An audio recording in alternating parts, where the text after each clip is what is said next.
philosophy is this: people who are honest criminals, people who steal, break into people's homes and do that sort of stuff, horrible people, at least honest about it, when they get caught, they're not going to say that, I was making sure that you're okay.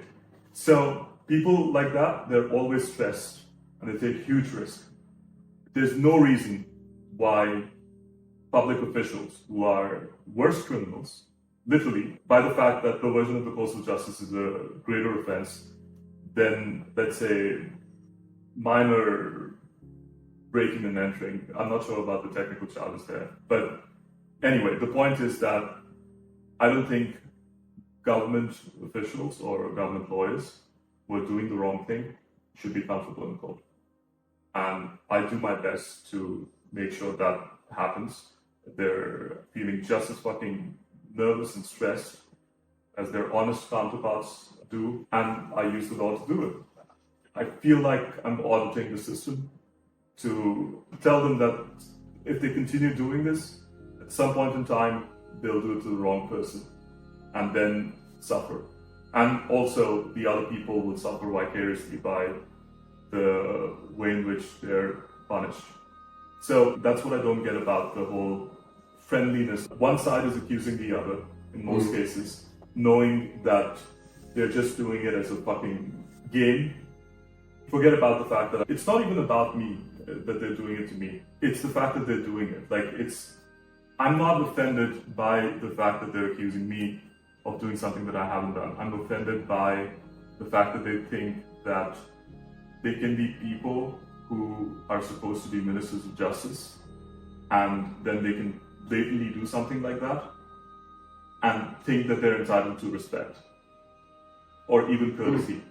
And it's not just about that either. It's about the fact that I think it presumes that I care enough about the things that scare people, about being labeled whatever they would label me otherwise, and about not making more enemies, that I would fundamentally be party to the fraud that they're committing on me and on the court, and just be courteous or even civil. I'm not going to break the law. It's lazy and stupid because it's unsustainable and it doesn't really work. The only effective way of dealing with these people, that's what I'm doing. I'm developing techniques. This is a developing area. There's research being conducted all over the world about how to use creative ways to punish corruption.